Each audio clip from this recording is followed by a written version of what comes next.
Avoid these mistakes when practicing the piano to make your practice a lot more efficient and a lot more productive. Hi everybody, I'm Stefan, and in this video I want to talk about the most common mistakes that happen during practice, the thing that you spend most of your time on, and how to avoid these mistakes to make your practice a lot more efficient and to get the best results in the quickest possible time. Don't forget to subscribe if you haven't already done so, and if you like what you see, give this video a thumbs up. Also, I offer online piano lessons if you're looking for one. There's going to be information below, and I would like to say a big thank you to my Patreons for supporting this channel. You can see their names on the screen now. In the past, I've done videos about the most common mistakes about piano technique and hand position, but this video is really going into the mistakes that happen throughout your practice sessions. So what not to do in order to get the best out of the time you spend practicing the piano. These 10 mistakes that I'm going to talk about don't come in any particular order, and some of them are very closely related. So let's go. Number 1, infrequent practice. Now be careful, I didn't say little practice, I said infrequent practice. There's a big difference between the two. Little practice means you don't practice enough, and obviously we know that that's not a good thing. But infrequent practice means that you, instead of practicing more often for shorter amount of times, let's say that you have 2.5 hours to spare on piano a week. If you spend those 2.5 hours on Monday practicing the piano, is going to be far worse for you than practicing half an hour Monday, Tuesday, Wednesday, Thursday and Friday, so 5 times a week. Because that's how the brain works. It processes information when you sleep, and also your concentration span decreases with time. So you're far more likely to be concentrated for 30 minutes every day than for 2.5 hours once a week. So if you have a set amount of time you can spend on practice a week, make sure you do that more frequently in smaller chunks instead of one very long session. Number 2, practicing the bits that you already know. This is very, very common, especially with children, but I assume with adults too, that when you practice a piece, and let's say you learned the first page, and then you start working on the second page, you're going to spend 70% of your time practicing the first page that you already know because it sounds so fun, and now you can do it, and you spend a very small amount of time on the new section because it's difficult, it's draining, and this way you're basically reinforcing something that you already know, and the gap between the first and the second section of the piece is going to grow even bigger. So when you start a new section, or you have a very difficult section within a piece, spend most of your practice time on the new section or the difficult section, not on something that you already know, because then you're not practicing, you're performing for yourself. Number 3 is very closely related to number 2, which is don't go back to the start. I see this so often with everybody, that if you practice and you make a mistake in the middle of the piece, or even worse, at the end of the piece, instead of going back to the beginning of that bar or that section, you go back and play from the start. Don't do that. Always practice the section where the mistake happens. Try to isolate one smaller section or even a single bar where that mistake happens, and try to play it as many times until that mistake is fixed, and then put it back into context and play it from the start. Playing the piece always from the beginning is going to waste time because you can only play it so many times in half an hour. Number 4 is more a psychological one. Don't practice when you're really tired.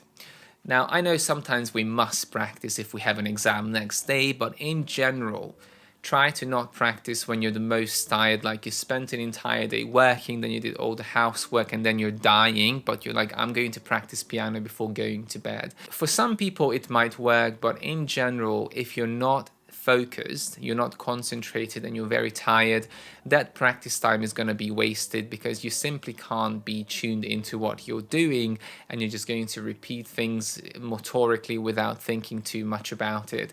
So needless to say, if you want to do something well, you need to be mentally there, and you need to be focused. Number 5 is extremely important.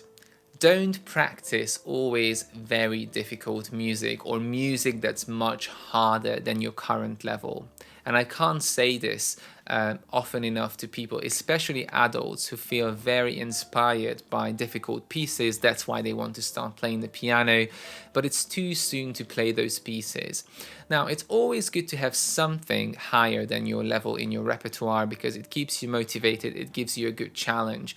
But if you only play pieces which are much more difficult than what you currently are capable of doing, then you're going to waste so much time and you're going to miss out on so many pieces. And also you're going to get frustration because even after a lot of practice, you won't be able to get the same kind of feeling of accomplishment and achievement that you would get with pieces which are at your current level. Number 6 is super important. Don't practice too fast. Playing too fast is the nightmare of every piano teacher. If you practice, please practice slowly, especially when you start playing something new. Go extremely slowly to really pay attention to the detail in the music, to get nice and even tempo, and to watch out for tension in the hands. Number 7 is related to this one, is not listening. You need to start listening to your playing either by being very aware when you play, or actually putting a camera in front of you, or using your digital piano's recording function and listen back, record your playing, listen to your playing, because when you're the listener, you're going to have a completely different experience of that piece of music as when you're playing. Because when you play, your attention is broken into so many different directions, but when you listen, your attention is 100% on listening and listening out for nuances, listening out for musicality. And you might notice so many more mistakes when you listen to yourself as from an outer perspective, as opposed to playing and listening at the same time.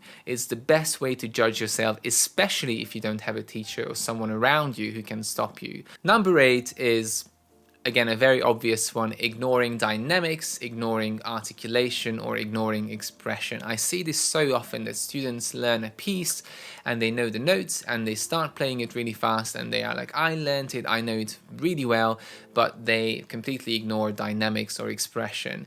Or in the other case, they start playing something and they learn the notes, and I ask them on the lesson, like, why are you not adding dynamics or articulation? And they say, oh, I can add that later once I know the notes and the rhythm.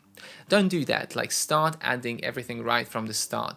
It's okay to play through once or twice with the rhythm and the notes just to get an idea, especially if it's difficult to read. But the sooner you start adding dynamics, expression, and articulation into your playing, the better it's going to be. The more you practice without these, the more your hands are going to get used to it, and your ears, and then you won't even notice when these are missing. Number 9 is the most common problem in piano playing, especially with beginners, is even tempo. Now, this one especially is difficult when you practice by yourself, and that's why you need a metronome or something, or an inner clock, or counting out loud. I usually encourage counting out loud instead of a metronome, because relying too heavily on a metronome is also a danger, because once the metronome is taken away, then you don't know how to count by yourself without a metronome. So using the combination of both is always a better idea, and you have to start getting used to an even speed, even when you start learning something. When you're practicing for the first or second time, try to keep a very even tempo, because the more you play with uneven tempo, the worse it's going to be. And again, it's wasted practice time, because you're practicing something that's essentially not what's written in the score. So you want to make sure that your tempo is very even when you play extremely slowly and you're starting something from the beginning. The final, number 10, is don't repeat something only until you get it right. Now, this one is, again, extremely common when I teach children and I ask them, they always make a mistake in a certain section, and I say to them, we need to repeat it until you get it right. And they assume that that basically means that you play it 10 times, 9 times you make a mistake, and the 10th time you get it right, it means now you know it. No, that doesn't mean. That means you have a 10% chance of actually playing it right. If you can play it 10 out of 10 times without making a mistake, that's when you know it. So when you have mistakes, don't just repeat them until you get it right once. Try to get it right at least 3 or 5 times after each other, so in a row, before kind of proclaiming that you know it. And that's really, really important, because getting right something once could be by chance, could be just your luck. But in order to be able to perform something without a mistake, you need to be extremely confident in that section and be able to get it right at least 5 out of 5 times, but it's better to get it 10 out of 10 times right. So these were my 10 tips for maximizing your practice time, making the most out of it, and avoiding mistakes that are going to slow you down, give you frustration, and make you practice pieces much longer than you should. If you have any more questions about these, leave them in the comments. Thank you very much for watching, and as always, subscribe for more.